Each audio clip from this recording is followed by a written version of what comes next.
श्री गणेश की संकट चौथ की व्रत कथा, जिसको सुनने मात्र से आपके जीवन में होने वाली संकटों से आपको दूर भगवान श्री गणेश करेंगे और जीवन में आपको सफलता ही सफलता प्राप्त होगी। जो भी व्यक्ति इस कथा को सुनेगा, उससे सुनने मात्र से ही उसके जीवन में सभी संकट दूर हो जाएंगे। मित्रों, सनातन धर्मा डायरीज में आपका हार्दिक स्वागत है।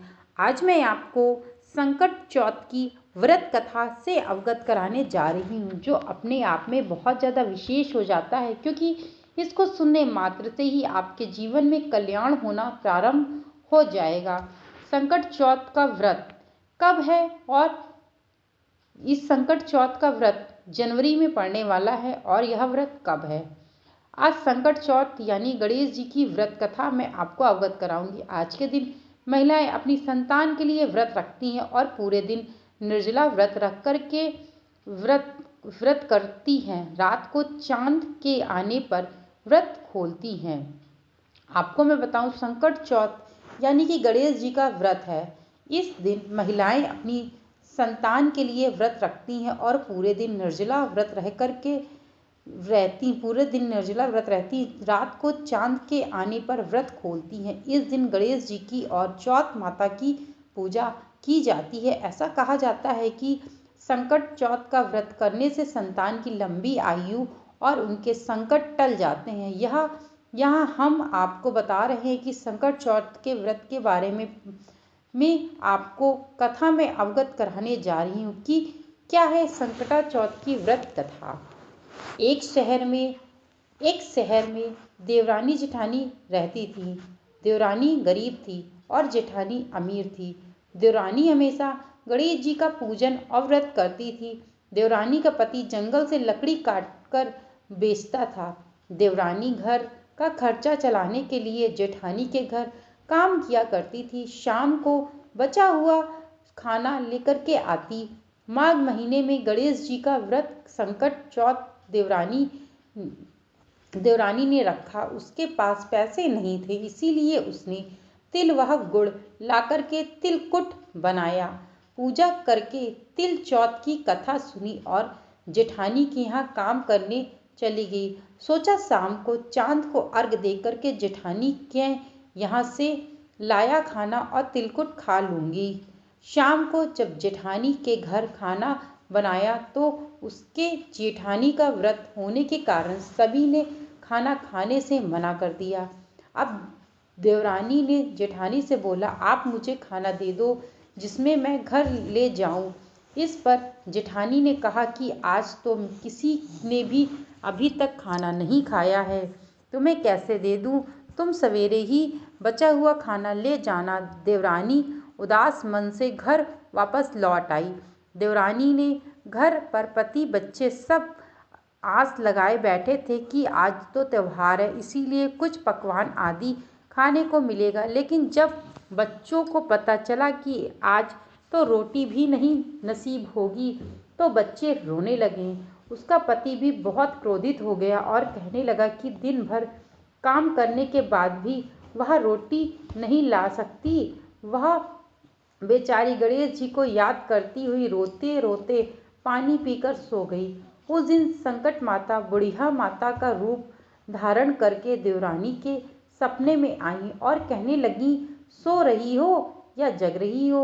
वह बोली, कुछ सो रही हूँ, कुछ जग रही हूँ। बुढ़िया बोली, भूख लगी है, खाने के लिए कुछ दे दो।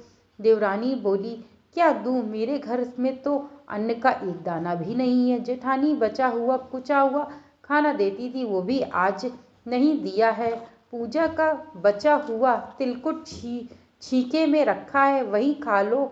संकट माता ने तिलकुट खाया और उसके बाद कहने लगी कि निमाटाई लगी, कहाँ निपटे। उसने कहा, यह खाली झोपड़ी है, आप कहीं भी जा सकती हैं, जहाँ इच्छा हो वहीं निपट लो। फिर संकट माता बोली, अब कहाँ पहुँचूं। अब देवरानी को बहुत गुस्सा आया कि उन्हें कब से परेशान किया जा रहा है। सो बोली कि मेरी साड़ी में पोंछ लो। देवरानी जब सुबह उठी तो यह देखकर हैरान रह गई कि पूरे घर में हीरे और मोती से जगमगा उठा। उस दिन देवरानी जेठानी के काम करने भी नहीं गई। जेठानी ने कुछ देर तो राह देखी, फिर बच्चों को देवरानी को बुलाने भेज दिया। जेठानी ने सोचा कल खाना नहीं दिया था, इसीलिए शायद देवरानी बुरा मान गई है। बच्चे बुलाने गए। देवरानी ने कहा कि बेटा, बहुत दिन तेरी माँ के यहाँ काम कर लिया है। बच्चों ने घर जाकर के माँ से कहा कि चोरी चाची का पूरा घर हीरों और मोतियों से जगमगा गया है। जेठानी दौड़ती दौड़ती देवरानी के पास गई, पूछा कि यह सब कैसे हो गया। देवरानी ने कहा उसके साथ जो हुआ वो सब कहा डाला। उसने भी वैसा ही करने की सोची। उसने भी संकट चौथ के दिन तिलकुट बनाए। रात को संकट माता उसके भी सपने में आई और बोली, भूख लगी है, मैं क्या खाऊं। जेठानी ने कहा कि आपके लिए झींके में रखा है, फल और मेवे भी रखे हैं, जो चाहे खा लेना। संकट माता बोली, अब निपटने कहाँ जाऊं। जेठानी बोली, मेरे इस महल में कहीं भी निपट लो। फिर उन्होंने बोला कि अब पूछूं कहाँ। तो जेठानी बोली, कहीं भी पूछ लो। सुबह जब जेठानी उठी तो घर में बदबू ही बदबू, गंदगी ही गंदगी फैल गई थी। हे संकट माता, जैसे आपने देवरानी पर कृपा की, वैसे ही आप सब पर कृपा करना। आप इसी प्रकार से सब पर कृपा करना। जो आपके भक्त हों उन पे सदैव आप अपनी कृपा बनाए रखना। जय हो चौथ संकटा माता की। आप लोग भी यदि इस व्रत कथा को सुनेंगे तो आपके जीवन में होने वाली जो भी संकटें हैं वह सदैव के लिए समाप्त हो जाएंगी। परंतु इस बात को आप जरूर ध्यान रखिएगा कि जिस प्रकार से देवरानी ने जेठानी के यहाँ काम करती थी, वह बहुत गरीब थी, तो उसके घर में कुछ भी नहीं था। तो इस कारण से देवरानी ने कहा था तिलकुट कुटा रखा है, वह खा लो। और पोंछने के लिए उसने अपना पल्लू दे दिया, क्योंकि उसके घर में कोई दूसरा कपड़ा भी नहीं था। ऐसे ही गरीब लोगों के जीवन में भगवान बन के आते हैं और सदैव के लिए उनकी दरिद्रता को समाप्त कर देते हैं। जय हो संकट चौथ माता की। जय हो गणेश भगवान जी की। आप सभी को संकट चौथ की हार्दिक शुभकामनाएं। चैनल को लाइक शेयर और